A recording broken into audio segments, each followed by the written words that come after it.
Kollywood super star Rajinikanth cinema release అవుతుందంటే తమిళ ప్రేక్షకులే కాదు, తెలుగు ప్రేక్షకులు కూడా ఎంతగానో ఆసక్తిగా ఎదురుచూస్తూ ఉంటారు. తెలుగులో ఆయనకు మంచి ఫ్యాన్స్ ఉన్నారు. ఆయన సినిమాలకు ఇక్కడ మంచి మార్కెట్ ఉంది. రజనీ ఏ సినిమా అయినా బాక్సాఫీస్ వద్ద సునామీ సృష్టిస్తుంది.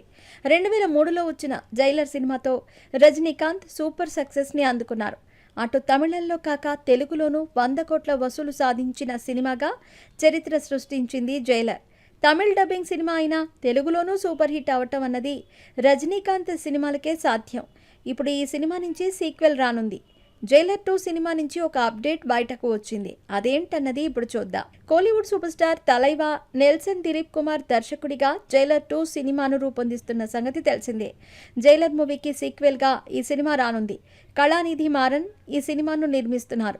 సినిమా షూటింగ్లో భాగంగా జైలర్ 2 మూవీ టీం కేరళలో సందడి చేసింది. రజనీకాంత్ షూటింగ్కి వెళ్లే మార్గంలో అభిమానులకు అభివాదం చేశారు.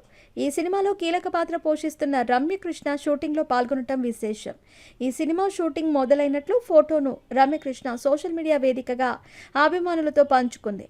జైలర్ మొదటి భాగంలో కన్నడ స్టార్ శివరాజ్ కుమార్, మోహన్ లాల్ అతిథి పాత్రల్లో నటించి మెప్పించారు.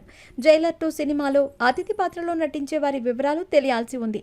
రమ్యకృష్ణ పోస్ట్ చూసిన తలైవా అభిమానులు సినిమా కోసం ఎదురు చూస్తున్నట్టు కామెంట్ చేస్తున్నారు.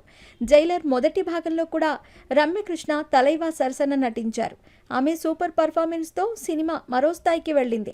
ఇప్పుడు జైలర్ 2 సినిమా కోసం షూటింగ్కి 26 సంవత్సరాల తర్వాత తాను కేరళ వచ్చినట్టు ఆమె చేసిన పోస్ట్ ఇప్పుడు వైరల్గా మారింది. ఈ పోస్ట్ను అభిమానులు సోషల్ మీడియా వేదికగా షేర్ చేస్తున్నారు. టాలీవుడ్ సీనియర్ నటి రమ్యకృష్ణ బాహుబలి సినిమా తర్వాత హీరోకి తల్లి క్యారెక్టర్ అంటే రమ్యకృష్ణ మాత్రమే చేయగలరని గుర్తింపు తెచ్చుకున్నారు. ఆ సినిమా తర్వాత చాలా సినిమాలే రమ్యకృష్ణ నటించి మెప్పించారు. మొన్న వచ్చిన గుంటూరు కారం సినిమాలోనూ తల్లి పాత్రలో నటించారు. ఇక తాజాగా రిలీజ్ అయిన సన్నీ లియోన్ సినిమా జాట్లోనూ రమ్యకృష్ణ కీలక పాత్రలో నటించి సూపర్ సక్సెస్ అందుకున్నారు. ఇప్పుడు జైలర్ 2తో మన ముందుకు రాబోతున్నారు రమ్యకృష్ణ. ఈ సినిమా మంచి గుర్తింపు తీసుకురావాలని మనం కోరుకుందాం.